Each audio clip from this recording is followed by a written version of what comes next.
Dentro de la anamnesis que uno le debe hacer al paciente es justamente eso, qué estás tomando, si tomas algo, más cuando ves que es una persona que va al gimnasio, que tiene cierto físico, le preguntás qué tomás, durante cuánto tiempo, y ya sabes que el wifi de las laptops, ¿sí? Son ondas electromagnéticas, al igual que los celulares. Las ondas electromagnéticas dañan las células, cualquier tipo de célula. El teléfono al bolsillo es lo que no deberíamos tener. A simple vista ya son micro, ya no se llegan a ver, pero están ahí todavía en el medio ambiente. Y también impacta. Se han detectado microplásticos en testículos.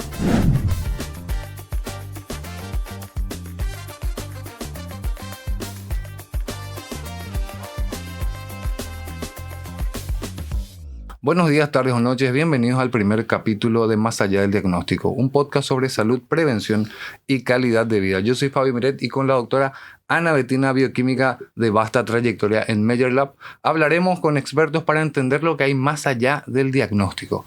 Doctora Ana Bettina, ¿cómo estás? ¿Qué tal, Fabio? ¿Cómo estás? Así es, estamos acá hoy para hablar del tema del día, que es infertilidad masculina. Para eso tenemos como invitado al doctor Conrado Avendaño. El doctor es bioquímico, especialista en andrología y doctor en ciencias de la salud. ¿Qué tal, doctor? ¿Cómo estás? Hola, ¿qué tal? ¿Cómo están? Para mí es un gusto estar hoy acá, empezando con estos podcasts. Para empezar, doctor, ¿qué es la infertilidad? ¿Cómo definimos infertilidad? Es un término, vamos por la parte técnica. Se define infertilidad como la ausencia de embarazo luego de 12 meses de mantener relaciones sin pensar en tiempo, sin pensar en nada. 12 meses de mantener relaciones y no lograr el embarazo. Esa es la definición más global. Hoy en día también decimos que infertilidad es la persona que no logra concebir por otra situación, tal vez porque no tiene pareja. También puede ser infértil. O dos mujeres que no logran concebir porque no tienen la parte masculina, también se llama infertilidad. O sea, ha cambiado un poco. El concepto general, insisto, es 12 meses. Uno está 12 meses manteniendo relaciones, no logra el embarazo, ya definimos como infertilidad. ¿Y la diferencia entre estéril e infértil? Ese es un término muy viejo. Eso es algo que antes se usaba mucho, hoy en día no. Podríamos decir que se usaba antes, ¿no? Hoy casi son sinónimos, pero infértil es cuando el espermatozoide no logra unirse al óvulo. Eso sería infértil. Y estéril es tal vez la persona que logra fecundar, o sea, el espermatozoide logra fecundar al óvulo, pero no se logra llegar al nacimiento. Eso podría ser la definición, pero hoy en día nosotros usamos esterilidad e infertilidad como sinónimos. Por lo que entiendo, es siempre la mujer la que empieza a consultar, a acudir a un médico, a buscar ayuda cuando esto no pasa, cuando se da esta situación que decís. Y indirectamente, digamos que es el hombre el que cae como a lo mejor con el tema, ¿verdad? Entonces, ¿cuáles son las causas más frecuentes de infertilidad masculina? Bien, es un gran mito que la mujer es la principal causa de infertilidad. Hoy sabemos que la causa de infertilidad, más o menos, hablando de números así, podríamos decir que el 30% de la causa de infertilidad es netamente de la mujer, por algún problema de la mujer. 30%. Ni siquiera 50%. 30%. El otro 30% es exclusivamente del varón, igual, o sea, digamos 30 y 30. Hay un 30% que la alteración lo tienen los dos. Y hay un 10% ahí que le llaman esterilidad o infertilidad sin causa aparente. No se logra saber por qué no logran el embarazo, ¿sí? Pero si hablamos así rápidamente, uno dice, y bueno, la mitad de la causa de infertilidad es causada por la mujer, la mitad por el varón. ¿Sí? Son iguales, no es que hay más de varones o más de mujeres, no, es lo mismo. Y con respecto a lo que decías, es verdad, siempre la mujer es la que consulta, la mujer es la que tiene tal vez un mandato social también, que los presionan para tener hijos, entonces por eso consultan antes. Siempre es la mujer la que consulta y va acompañada del varón, aunque hoy en día está cambiando un poquitito, pero todavía es la mujer. ¿Qué tipos de pruebas, doctor, se usan para diagnosticar la infertilidad?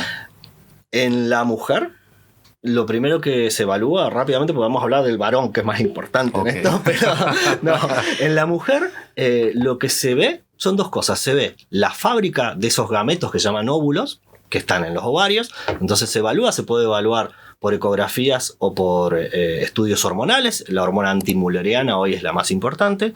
Y también por estudios anatómicos, donde se va a depositar ese embrión, que sería el útero.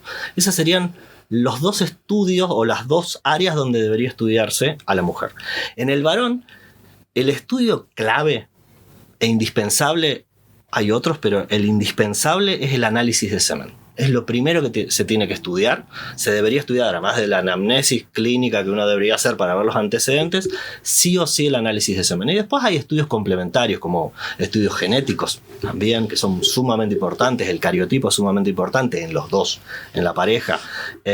Hay estudios, ecografías testiculares en el varón también, en un porcentaje muy bajo. Cuando tenemos alguna alteración en el semen, ahí se puede pedir una ecografía testicular para ver qué está pasando ahí en esa fábrica de los espermatozoides que son los testículos. ¿Y la fertilidad masculina varía con los años o es siempre la misma? Esa es otra. Es un gran tema. ¿Por qué es un gran tema? Porque volvemos a la mujer. Nosotros sabemos que en la mujer la fertilidad va decayendo con los años a partir de... O sea, su etapa más fértil es a los 20, 25 años, va decayendo hasta los 35, y de los 35 a los 40 decae muy abruptamente y a partir de los 40 es muy difícil lograr el embarazo, ¿sí? Eso es por la calidad de los óvulos. En el varón siempre se pensó que el varón podía lograr el embarazo toda la vida, y es más, hay antecedentes. Charles Chaplin tuvo sus hijos, una de sus últimas hijas fue a los 80 y algo de años. Hay muchísimos actores que uno puede ver hoy en día todavía. ¿Por qué? Porque el varón genera espermatozoides hasta el día de su muerte. Puede generar espermatozoides. Pero hoy sabemos que la calidad de esos espermatozoides no es la misma. Sabemos que a partir de los 35, eso está medio discutido porque son estudios de los últimos 4 o 5 años. Sí. A partir... Primero, sí, ya estamos. Ahora vamos a tocar ese tema, pero hace unos años atrás, digamos 4 o 5 años, hablábamos de 50 años, que hay un término que se utiliza, que es la andropausia, que es la disminución de los valores de testosterona en el varón, que generan una disminución de la calidad y cantidad de espermatozoides. 50 años. Empezaron a aparecer estudios donde hablaron de 45 años, que ya teníamos alguna disminución.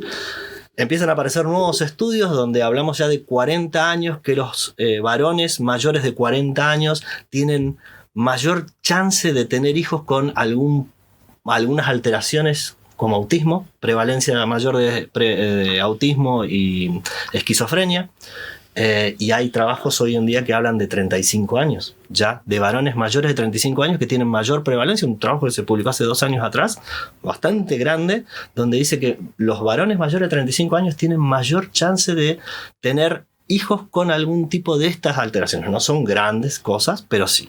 Es más, salió un estudio hace 2 o 3 años donde mostraba en varones, creo que eran mayores de 35 o 36 años, que los espermatozoides, si bien hay espermatozoides y no hay ningún tipo de alteración, tenían mutaciones en esos espermatozoides que no están en el cuerpo, llaman mutaciones de nodo.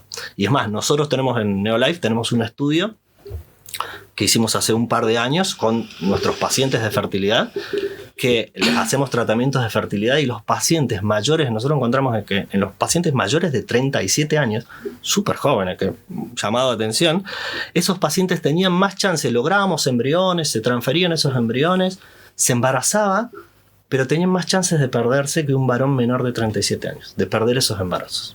O sea, hay algo en los varones también. No es lo mismo un varón de 50 que un varón de 35. Sí, con contexto para las personas que están viendo, antes de comenzar el podcast hablé con el doctor, le dije, me gustaría ser papá, yo todavía no tengo, pero tengo 34 años, así que me dijo, estás en el límite. Estás a tiempo. Estás ahí. No, pero eso también, no es que todos los varones mayores van a tener esto. Tienen mayor probabilidad. Claro. Entonces está bueno avisar, está bueno decir, está bueno hacer los estudios. Por suerte hoy tenemos una batería de estudios para hacer preventivos preconcepcionales y después postconcepcionales también, para ver cómo está esa probabilidad de embarazo. Claro. Doctor, ¿y cómo estamos con este tema? O sea, si hay algún problemita de disminución de cantidad de espermatozoides o todo eso, ¿cuál sería el tratamiento? ¿Hay algo que se puede hacer? Comentanos un poco cuáles son los diferentes tipos de tratamiento, o se empieza por algo de menos a más. Bien. Comentanos un Lo poco. primero que se hace, como les decía, es el análisis de semen. Uno con el análisis de semen va a ver la cantidad de espermatozoides, si se mueven bien o no, qué velocidad, qué movimiento tienen, cómo es la forma de los espermatozoides. Va a haber otras sustancias que también están presentes en el semen que pueden afectar a los espermatozoides y nos pueden estar indicando algo. O sea, el análisis de semen es un análisis complejo, si bien lamentablemente no mucha gente o muchos laboratorios lo hacen correctamente. Es un estudio que debería tener por lo menos 16, 17 determinaciones, análisis diferentes en el mismo, donde estudiamos, yo siempre digo, abrimos un abanico y empezamos a estudiar cada una de esas cosas que podrían afectar a los espermatozoides. Cuando hacemos ese análisis, nosotros podemos ahí inferir si es un problema hormonal. Vamos a estudiar hormonas. O sea, si hay pocos espermatozoides, generalmente es hormonal. Si es un problema de movimiento, vamos a ver cuál puede ser la causa de ese movimiento, que puede ser una infección. Las infecciones de transmisión sexual son muy frecuentes y afectan a los espermatozoides. Si es un problema de la forma de los espermatozoides, es un problema también a nivel testicular, generalmente, que puede ser o un varicocele o hormonal también. O sea, hasta factores genéticos. O sea, el extremo final es en la genética, pero digamos que el estudio inicial tiene que ser un análisis de semen completo, especializado, bien hecho, y con eso hay estudios complementarios. Y a partir de eso, de saber eso, se hacen esos estudios, como pueden ser las hormonas o infecciones, y si las hormonas están bajas, hay tratamientos hormonales para mejorar la cantidad. En algunos casos, no en todos los casos. Si son infecciones, también. Una cosa importante también en esto es que los espermatozoides demoran 80 días aproximadamente en generarse. Desde que nacen de una célula somática, una célula grande en el testículo, demoran 80 días. Entonces, cuando yo hago un tratamiento, debo esperar, luego de terminar el tratamiento, 80 días, o sea, son 3 meses. Debo esperar 3 meses para saber realmente si el efecto fue correcto. O sea, si estuvo bien el impacto de esa terapia. O si no, descartar y ir a volver a otro estudio, exactamente. Por eso también es complejo cuando uno trabaja en fertilidad principalmente, porque jugamos mucho con la edad. Hablamos de la edad del varón, pero la edad de la mujer también es muy importante. Entonces, si la mujer tiene 40 años, y nosotros vamos a hacer un tratamiento al varón de 3, 6 meses, ya va a tener casi 41, ya no es lo mismo, es complejo. Entonces ahí es donde el médico especialista tiene que jugar con las dos cosas, decir qué conviene. Si es un varicocele, que es bastante frecuente también en la población, en los varones que tienen problemas de fertilidad, ahí lo que se hace es una operación para sacar esa varice, y ahí tenemos que esperar casi un año para ver si mejora. En el 50% de los casos mejora, en otros 50% no. Un año. Para ver realmente, o sea, podemos ver el efecto en 5 o 6 meses, pero un año es lo ideal. Entonces... Pero, un ratito, pero ahí, digamos, vamos a suponer que se realiza la cirugía, sí. Puede que se embaracen ahí a los 2 o 3 meses. Puede ser que se embaracen inmediatamente. Y con eso no hay problema. No, pero bien. Su calidad puede ser todavía mala. ¿Por qué? Porque en realidad es el proceso de fecundación es un proceso maravilloso que en realidad un varón eyacula en un coito, en una relación, eyacula entre 50 y 200 millones de espermatozoides. Pero en realidad yo necesito uno solo para lograr un embarazo. Uno. Entonces, si el varón tiene muy mala calidad y tiene 10 espermatozoides, tiene 10 chances de lograr un embarazo. Bajísima. Súper baja, ¿no? Pero puede lograr un embarazo. Entonces, por ahí su calidad no es tan buena, pero igual puede lograr un embarazo. Eso es, nosotros lo vemos frecuentemente, hacemos análisis. Pero es como que lo ideal es esperar un año. Lo ideal es hacer el análisis a los 6 meses, ver cómo estamos, y hasta el año. Puede mejorar hasta el año. Entonces, ahí tenemos que esperar ese tiempo. Pero si la mujer es grande, no podemos esperar ese tiempo. Claro. Entonces, eso es lo que uno le debería explicar al varón cuando se hace un varicocele. Más los varicoceles dolorosos, obviamente que se operan sí o sí, pero hay varicoceles que no son asintomáticos. El único síntoma que vemos es la baja calidad seminal. Entonces ahí hay que hablar con el paciente, ver qué quieren. Si quieren esperar ese año. Puede ser que se embaracen, como vos decís, inmediatamente. ¿Sí? Ay, yo soy así. Claro. A los 3 meses de que mi papá se operó, dice que vine yo. O sea, no, o sea. Ahora todos sabemos, pues, doctora. No, pero es así, es maravilloso. Y quizás no se hubiese operado e igual hubieses venido. Porque eso es lo maravilloso de la reproducción. Yo soy un fanático de la reproducción, entonces para mí todo es maravilloso, pero eso es lo maravilloso, que esto soy bioquímico y soy estructurado, por lo tanto, ¿no? Para mí las cosas son cuadradas. Y a mí me supera permanentemente la fertilidad, porque yo no puedo predecir nada en la fertilidad. Miro algo y no puedo decir si esa persona se va a embarazar o no. Es maravilloso, entonces a mí me desespera todos los días encontrar algo en el que yo pueda predecir. Es tu desafío. Es mi desafío permanente, y por eso investigo y por eso busco siempre cosas nuevas, porque quiero saber a ver qué puedo encontrar, qué partícula nueva puedo encontrar para predecir algo. Hemos predecido cosas, por pero la forma que ha hablado, doctora, hasta me gustaría estudiar, porque tiene mucha pasión el fanático. Sí. Bueno, pero la naturaleza tiene su gran parte en Claro, todo esto, ¿verdad? esto es buenísimo por eso. ¿Por qué no se embarazan personas de 25 años a veces? Teniendo todo bien. No sabemos, nosotros tenemos parejas muy jóvenes que no se embarazan. Eso te voy a preguntar, ¿los hábitos de vida ayudan a mejorar la calidad del semen de alguna manera? Sí, totalmente. Se sabe también eso hoy en día. O sea, yo creo que si bien los estudios, yo justo ahora la semana que viene vamos a dar un curso de semen y para bioquímicos estoy preparando un par de charlas. Ay, me quiero ir, doctor. Venite, vamos. No, y estamos, justo estaba preparando hoy una charla y era sobre la historia del análisis de semen, ¿no? Bueno, una cosa que uno sabía, y empiezo a indagar un poco más y decimos: el análisis o los espermatozoides se conocen desde el siglo XVII, 1670. Ya una de las primeras células que se ven al microscopio son los espermatozoides. Un microscopio rudimentario, claro, que es una lupa, ¿no? Pero eso. Y en realidad, después, durante mucho tiempo, los espermatozoides, si bien fueron una de las primeras células, es una de las células que menos se conocen, menos se ha investigado molecularmente. Conocemos más de la drosófila ¿cómo se llama? De esta mosca, que de las células de la mosca, que del espermatozoide. Pero en los últimos años ha avanzado bastante en esto, y sabemos que el impacto del medio ambiente, ya sea la calidad de vida, ya sea calidad de vida sana, alimentación, contaminación ambiental, impacta sobre los espermatozoides. Sí, sobre la reproducción, impacta sobre la vida misma, ¿no? Entonces es evidente que va a ser también sobre eso. Es más, ahora se puso muy de moda, no sé si han escuchado, microplásticos. Está súper de moda microplásticos. Y creo que el año pasado, hace muy poco... ¿Qué serían los microplásticos? Microplásticos es la degradación de los plásticos. O sea, el plástico se va degradando, demora muchísimo en degradarse. Se hace cada vez más chiquitito, ya a simple vista ya son micros, ya no se llegan a ver, pero están ahí todavía en el medio ambiente. Y también impacta. Se han detectado microplásticos en testículos. Ya sabemos, hay 2 o 3 trabajos a nivel mundial donde se encuentran microplásticos. Para que entiendan, en realidad es un disruptor endocrino, o sea, actúa sobre digamos, imitando algunas hormonas, en este caso puede ser estrógeno, testosterona, entonces afecta la generación de espermatozoides.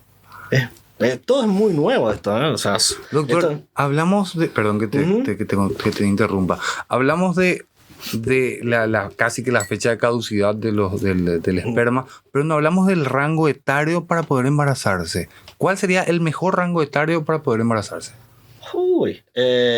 No sé si se sabe. En realidad, cuando uno pueda, eso sería lo mejor. Pero, digamos, un varón empieza a generar espermatozoides desde la pubertad. Desde ese momento tiene espermatozoides, y tiene espermatozoides de buena calidad. Y tiene, por lo menos hasta los estudios que tenemos hoy en día, tiene buena calidad hasta los 35 años.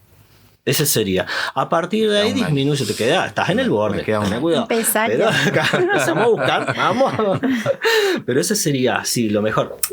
Nosotros, la verdad que hoy en día lo que más nos encontramos nosotros en las clínicas de fertilidad son con varones mayores de 35 años que van, muchos de ellos con una pareja nueva, nunca tuvo hijos, o con una segunda pareja también, pero ya son varones de más de 40 años, igual que las mujeres. Tenemos mujeres grandes, no tenemos mujeres jóvenes, ¿sí? Entonces también eso nos baja un poco las chances. Por eso nosotros cuando hacemos nuestras estadísticas en las clínicas de fertilidad, nuestras estadísticas cuando decimos, bueno, la cantidad de espermatozoides que tiene nuestra media de pacientes, siempre es menor que la media publicada a nivel mundial de gente joven, porque nosotros ya trabajamos con varones más grandes. Doctor, y así como en las mujeres, ¿se puede prevenir este tema de la edad y todo eso de los espermatozoides, tipo congelando también? Sí, eso es una de las cosas que se hace, que se podría hacer, es congelar la muestra. Se puede también. Sí, se congela. Es más, primero se congelaron los espermatozoides y después la mujer. Siempre fuimos primero nosotros los varones. Eso es bueno. No, siempre. Y la congelación de espermatozoides, hablamos que los espermatozoides se descubrieron antes del 1700 y ya en el 1800 se congelaban. Pero todavía no se hacía hielo en ese entonces. No se hacía. No, se hacía ya, había con nitrógeno, se lograban estas cosas. Pero sí se puede y se hace preservación de fertilidad.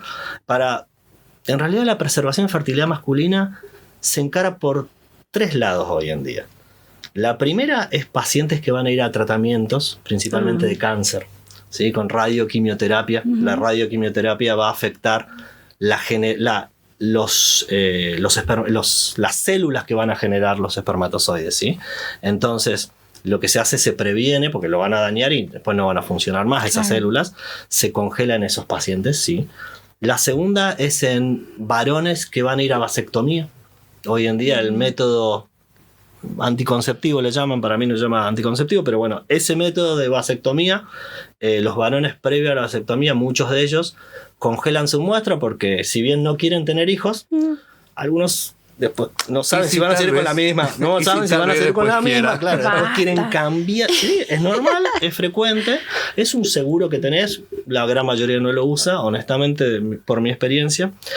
Y la tercera son varones que por alguna causa no están mucho con su pareja y quieren lograr el embarazo, entonces están de viaje y no están el día de la ovulación, entonces sí o sí tenés que congelar la muestra. O sea, prefieren ir a una in vitro. A una inseminación intrauterina, tal vez no una in vitro, sino tratamientos de baja complejidad, pero sí, porque si no, a veces coincidir es muy difícil. Ahora se me vino justo a la cabeza una pareja donde el varón trabajaba en estos pozos petroleros en medio del mar y no está nunca. Entonces, ¿qué hace? Bueno, congela la muestra. No queda otra, querían lograr el embarazo, el tiempo pasa, o sea, a veces están 6 meses afuera, hablamos que el tiempo de la mujer es importante, bueno, entonces para todas esas cosas, para acelerar un poco más, llega y está embarazada la mujer, mira qué bueno. Claro. Y bueno, ojalá que para cuando nazca el hijo cambie de trabajo, para poder estar cerca del hijo, ¿verdad? Eso sería lo ideal, es complicado, la vida es complicada. Sí, así mismo. Hablamos de los mitos, Fabián. O sea, Jessy, quiero comenzar con este... estaba leyendo mitos, estaba buscando en internet y dice, encontré uno que dice: llevar ropa interior ajustada causa infertilidad, doctor. Está bueno. Bien, es demasiado, pero en realidad lo que se piensa en ese caso no es que la ropa ajustada genera o causa infertilidad, sino que lo que sucede es que los testículos es el único órgano en el cuerpo que no funciona a la misma temperatura que todos los otros órganos, ¿sí? Todos nuestros órganos funcionan a 36 grados y algo, 36 y medio. Sin embargo, los testículos funcionan a 2 grados menos, ¿sí? Porque están fuera, por eso están fuera, anatómicamente están fuera, están en el escroto y tienen que funcionar a esa temperatura. Vos le levantás la temperatura y eso hace que disminuya la fábrica de espermatozoides. La ropa interior ajustada lo que hace es pegar los testículos al cuerpo y generar que levante el testículo a temperatura. Lo mismo pasa con las personas que están mucho tiempo sentadas. Hay estudios, el que se me viene a la cabeza de hace muchos años, un estudio de camioneros en Europa que hacían desde Rusia a Lisboa, o sea, hasta el otro lado, o sea, casi 48 horas sentada, hacían análisis de semen y un desastre sus espermatozoides, claro, porque su fábrica no funcionaba. Y lo de las personas que trabajan con la laptop sobre el regazo. Sobre el regazo. Esa es otra. No, bueno, ya no. Sí, no, eso, bueno, hay 2 cosas ahí. Primero, la laptop genera calor. Sí. Y ya hay 2 estudios, por lo menos que yo recuerde a nivel mundial, que lo que mencionan es que genera quemaduras primero, aunque uno no lo llegue a detectar, Así son luego. quemaduras. Y además de eso, si uno lo pone en la falda, cerca de los testículos, levanta la temperatura corporal. La segunda cosa, no tan mostrada, no tan publicada, es más, hay una sola publicación, y es mía, que no, que es sobre el Wi-Fi. El Wi-Fi de las laptops, ¿sí? Son ondas electromagnéticas, al igual que los celulares. Las ondas electromagnéticas dañan las células, cualquier tipo de célula. Nosotros, hace como 10 años atrás, hicimos un estudio donde lo que hicimos fue poner una laptop, trabajando, subiendo, bajando información con el Wi-Fi, muy simple fue, poner espermatozoides debajo y ver qué pasaba. Una con Wi-Fi y otra, la misma computadora o la computadora similar, sin Wi-Fi. Las mismas espermatozoides acá y acá, lo ponemos así. Y vimos que, lo dejamos incubando unas 3 horas, vimos que los que estaban debajo de la computadora con el Wi-Fi bajaba la movilidad, aumentaba el daño en el ADN de esos espermatozoides. Eso lo publicamos hace como 10 años atrás, casi nos vienen a buscar de todas las compañías, pero wow. Sí fue bastante. Y eso tiene una lógica. Hay estudios en celulares que demuestran lo mismo, hay estudios en otro tipo de ondas electromagnéticas que demuestran lo mismo. O sea que también, tanto las laptops como el celular. Entonces, ¿teléfono en el bolsillo? Teléfono en el bolsillo es lo que no deberíamos tener, porque está muy pegado. Las ondas electromagnéticas que utilizan tanto el Wi-Fi como los celulares son de corto alcance, entonces uno podría dejarlo arriba de la mesa y no pasa nada, pero pegarlo al bolsillo sí. Por eso la laptop también en la falda, no. Pero doctor, yo estoy haciendo todo mal entonces, sí, con razón. Eso, hablamos de la temperatura. Otra, andar en bicicleta. Andar mucho tiempo en bicicleta. Pero eso también levanta temperatura. Todo lo que levanta temperatura. Las personas que trabajan en altos hornos, o no necesariamente altos hornos, panaderías, pizzerías, que tienen justo su horno a la altura más o menos de la cintura. Bien. Bueno, los que trabajan haciendo asado, los parrilleros. Totalmente, todo eso. Yo hace muchos años trabajaba en la Patagonia y en ese tiempo hacía análisis de semen, y en ese lugar había una fábrica de aluminio que tenía altos hornos para fundir el aluminio. Todos los pacientes que yo recibía de ahí, que trabajaban, yo le preguntaba, ¿trabajas en este lugar? ¿En qué sector? En los altos hornos. Yo ya sabía que estaban destruidos, ya estaba el calor. El calor es terrible. Eso, doctor, después de un tiempo se revierte, o sea, es algo que se puede solucionar. Se puede revertir si... estos casos, digamos, de la actividad, sí, y del calor y la temperatura y todo, sí, me refiero. Uno puede revertir porque se va de esa exposición. Dijimos que los espermatozoides demoran 80 días en generarse. Uh-huh. Entonces, pero esperamos esos 3 meses y se revertiría. ¿Sí? Entonces la fábrica no es que se daña, los espermatozoides ya que se generan, exactamente. Okay. Porque la fábrica está más protegida, digamos, ¿no? Los testículos están más protegidos. Otro mito, doctor, que dice, masturbarse con frecuencia reduce la fertilidad. Qué mal, eso es un mito. Ese es mi mito. Totalmente, ¿no? El único hasta ahora, No, ese en realidad, todo lo contrario. En realidad, masturbarse se sabe que es bueno para muchas cosas. No voy a hacer una apología de la masturbación, claro, porque no quiero pelearme con nadie, pero se sabe que masturbarse es bueno para disminuir la inflamación de la próstata. Ya se sabe, entonces para todo el problema de próstata dicen que es mucho mejor. Masturbarse también favorece el autoconocimiento, o sea que no perjudica nada. Lo único que uno podría decir que si uno se masturba 3 veces por día, y después no va a tener muchos espermatozoides para lograr un embarazo, porque claro, los espermatozoides demoran justamente 80 días en generarse. Entonces, si bien se genera un espermatozoide por segundo, ¿sí? Se generan muchísimos espermatozoides, pero si uno eyacula muchas veces, después, cuando vaya a tener relaciones, va a tener menos cantidad de espermatozoides. Dijimos que necesitamos casi 200 millones de espermatozoides para lograr un embarazo. Entonces, si yo tengo menos espermatozoides, voy a tener menos chance de lograr embarazo. Justamente acá una pregunta de seguidilla de lo que acaba de decir el doctor. ¿Cuánto tarda en regenerarse por completo una muestra de esperma? Porque 80 días sería saliendo de fábrica. Claro. O sea, digamos, cada cuánto un hombre puede realizar una eyaculación. Todas las La veces eyaculación. En realidad sí.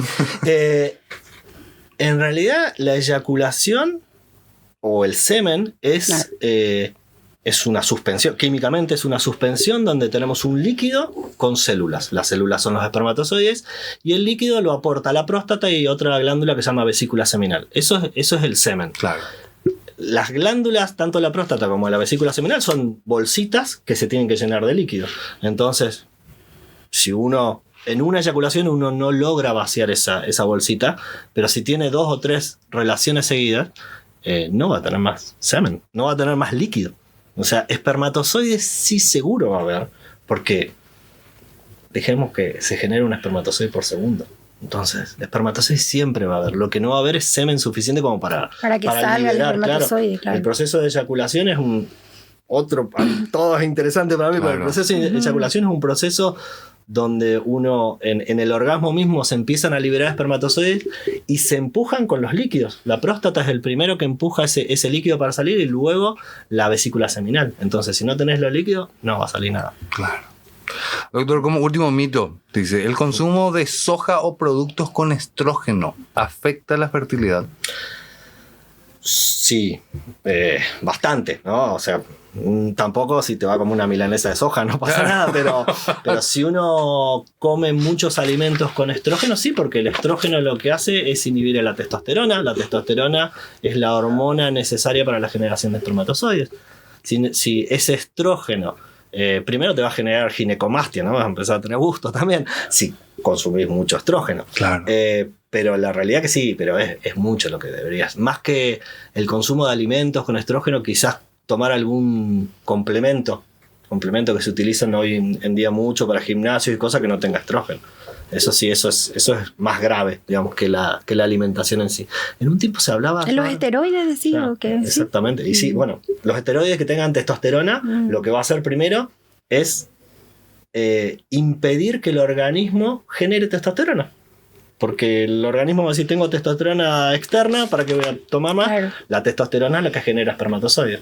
Es muy común en los gimnasios que tomen eso y es muy común que la gente que hace gimnasio y toma complementos con estrógenos, con testosterona principalmente, tengan una disminución fatal de la espermatogénesis, la generación de espermatozoides. Y eso sí, si es por un tiempo muy prolongado, ahí es muy difícil de revertir. Acabas de contestar la siguiente pregunta que te iba a hacer, doctor, que era, ¿a más testosterona, más fertilidad? No. Nada más testosterona externa. O sea, primero, ¿no? Porque es la externa. La interna, claro. Sí, o sea, claro. Nosotros generamos, nuestros testículos generan testosterona, entonces tenemos una alta testosterona, tenemos más generación de espermatozoides. Nosotros, los varones, interna. Pero si le metemos testosterona externa, no. Lo que va a hacer es que nuestros testículos no generen testosterona. Y eso va a hacer que no tengamos, esa fábrica deje de trabajar. Y que inclusive puede llegar a ser definitivo el daño, como decís. Totalmente, es terrible eso. Cuando uno, dentro de la anamnesis que uno le debe hacer al paciente, es justamente eso, ¿qué estás tomando? Si tomas algo, más cuando ves que es una persona que va al gimnasio, que tiene cierto físico, le preguntás qué tomás, durante cuánto tiempo, y ya sabes que... ¿Y será que en los gimnasios se comenta este tipo, se dice este efecto secundario? Por eso? Se sabe, pero no les importa. Lo que quieren es tener buen físico. Entonces, en ese momento, ¿verdad? Y sos joven, ¿qué te importa? ¿Qué sé yo? Entonces, lo que sí yo he escuchado, en realidad no lo puedo comprobar, pero sí he escuchado que lo que hacen es periodos, o sea, se toma durante un tiempo, se descansa, se toma durante otro tiempo. Para no ser tan agresivos. Claro, no tan agresivos, pero sí, yo tengo muchísimos casos de que ha llegado a tener 0 espermatozoides. O sea, eso se llama asospermia, ausencia total de espermatozoides. Se acabó la fábrica. Causado por estrógeno, por en realidad anabólicos. Wow. Sí, es bravo. El estrés, doctor, el estrés psicológico puede afectar la calidad del semen. Sí, definamos qué es estrés primero, pero en realidad nosotros, y yo antes también, dentro de cuando uno hace un análisis de semen, uno le pregunta muchas cosas al paciente, ¿no? Bueno, ¿qué haces? Tus hábitos, bla, bla, bla. Uno hace todo un registro, más allá del que hace el médico, el laboratorio también lo hace. Y yo me acuerdo hace muchos años, una de mis preguntas era, ¿estás expuesto a diferentes cosas? Calor, bla, bla, bla, estrés. Todo el mundo me marcaba estrés. Sí. Yo, estrés, todo. Acá nos pasa lo mismo en Neolife, todo el mundo marca estrés.